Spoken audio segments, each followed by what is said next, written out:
知道吗？新疆最美的湖不是赛里木湖，而是这里。一个湖泊时而暴躁，时而安静，但无论它什么样子，都美到你想哭。它没有喀纳斯的喧嚣，也没有赛里木的名气，却用自己的方式狠狠打动过路人的心。这就是乌伦古湖。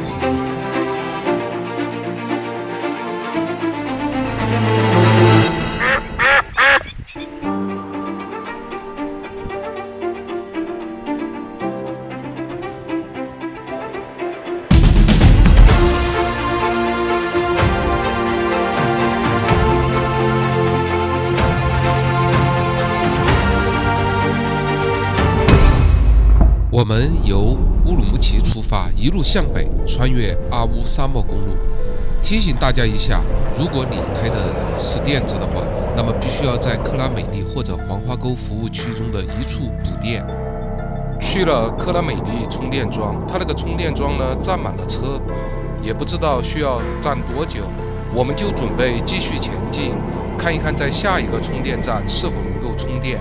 实在不行的话，我们就只能冒着没电的风险继续前进，希望幸运吧。最后我们在黄花沟服务区排队1小时补电，这也是我们在入疆之后第一次排队充电。充满电后，我们继续出发。当路的尽头终于出现一片绿洲的时候，我们便到达了福海县。它是阿勒泰地区的南大门，总面积3.24万平方公里，人口约6.5万人，由32个民族组成，其中汉族人口占45%，哈萨克族占48%。继续往前40多公里，便是我们的目的地乌伦古湖。当无人机升起的那一刻，我被震撼到了。湿地通透的水面映出湖底的五彩斑斓。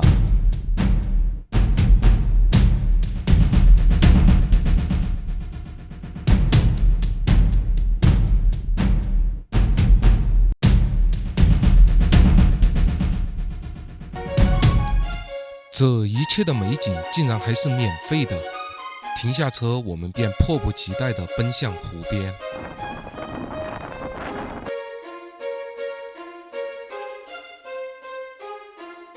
此时的乌伦古湖好像一个被抢走了王冠的国王，暴躁着。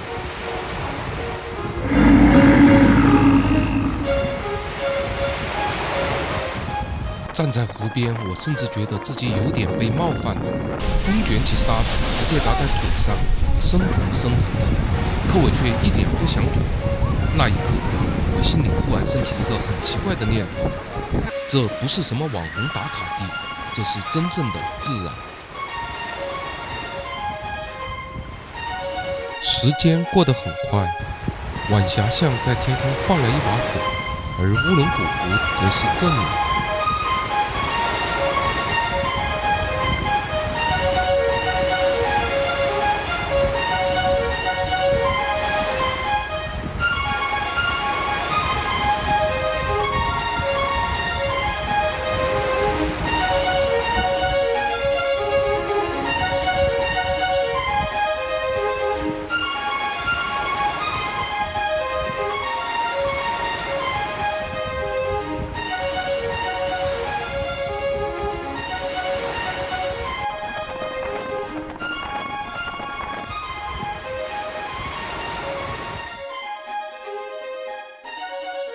临走时，我升起无人机，想拍下更多的美景，但乌伦古湖似乎并不允许。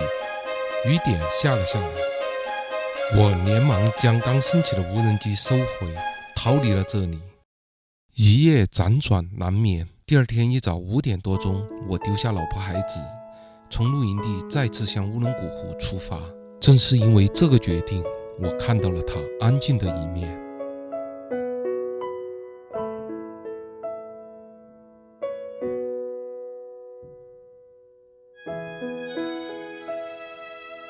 恰逢保护人员正在喂鸟，看到我手中的相机，他们才放松了警惕。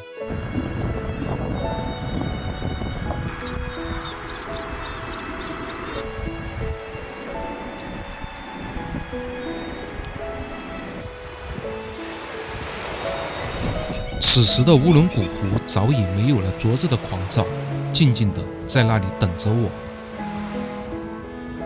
我现在就在乌伦古湖的旁边，周围湿地、湖泊，各种各样的鸟类和动物都在这里自由地生活着，与大自然的景色相映，美到让人想哭。远处是一只又一只水鸟自由地飞翔，没有边界，没有声音，没有喧嚣，只有风、湖水，还有我。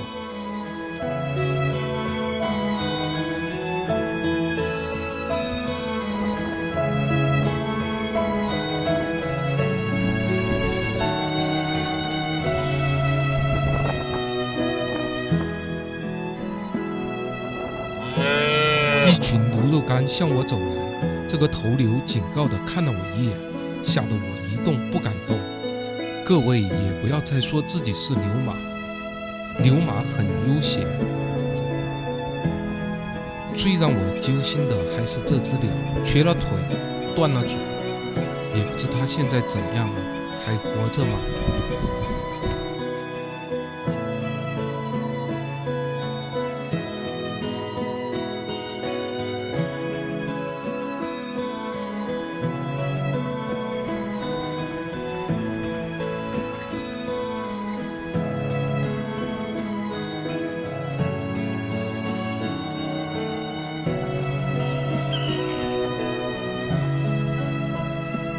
我们一直在追求远方，但有时候最触动你的不一定是风景的名气，而是当时的你和这个世界产生了短暂的链接。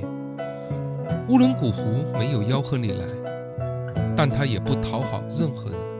你来，它就用它真实的样子接待你；你走，它也不挽留。所以它才珍贵，因为它从不主动留下谁。但你一旦来过，就再也忘不掉。可能也正是因为如此，它虽然美过赛里木湖，但却没有赛里木湖的名气。妻子一个接一个的电话，催促着我赶快回去。再见乌伦古湖，我还会再回来的。你有过这种意外惊喜的旅行经历吗？那种原本没抱期待，却成了整趟旅程高光的地方。欢迎在评论区讲讲你遇到过的低调但震撼的景点，我想听听你的故事。